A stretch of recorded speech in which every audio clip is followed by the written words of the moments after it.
চুঁচুড়ার বিদায়ী বিধায়ক অসিত মজুমদার গুরুতর অসুস্থ হয়ে হঠাৎই একটি বেসরকারি নার্সিংহোমে ভর্তি হয়েছেন। গতকাল তার শারীরিক অবস্থার অবনতি ঘটায় দ্রুত তাকে চুঁচুড়ার একটি বেসরকারি নার্সিংহোমে নিয়ে যাওয়া হয়। চিকিৎসকদের সূত্রে জানা গেছে, পেটের সংক্রমণ, ডায়াবেটিস সহ একাধিক শারীরিক সমস্যার কারণেই তার এই অসুস্থতা দেখা দিয়েছে।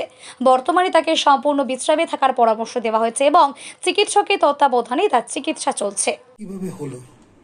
আসলে প্রচন্ড গরম, তো রোদ থেকেই লুটা লেগেছে এবং শরীরটা 2-3 দিন ধরেই খারাপ ছিল, বা পাতলা পায়খানা, বমি হতে থাকছিল।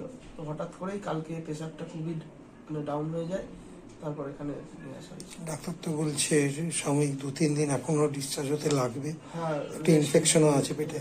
অবশ্যই ওনার নিউমোনিয়ারও ধাত ছিল, তারপর করোনার পর থেকে একটা শরীরে ইনফেকশন আছে, যেটার জন্য আরো অসুবিধা হচ্ছে, এবং পেটেও একটা ইনফেকশনের বিষয় হয়েছে, তো যেটার জন্য এই প্রেশারটা খুবই ফ্ল্যাকচুয়েট করছে।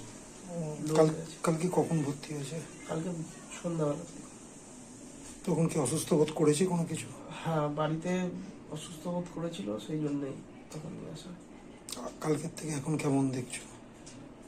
একই রকম আছে, প্রেশারটা খুবই ফ্ল্যাকচুয়েট করছে, কিছু সময়ের জন্য স্টেবল থাকছে, আবার খুবই ডাউন হয়ে যাচ্ছে। লাস্ট 90/40 এসেছিল। দলের লোকেরা খোঁজ খবর নিচ্ছে? সেই অর্থে কাউকে জানানো হয়নি এখনো। যতটা রেস্টে থাকা যায় ততটাই ভালো। ডাক্তার কি পরামর্শ দিচ্ছে?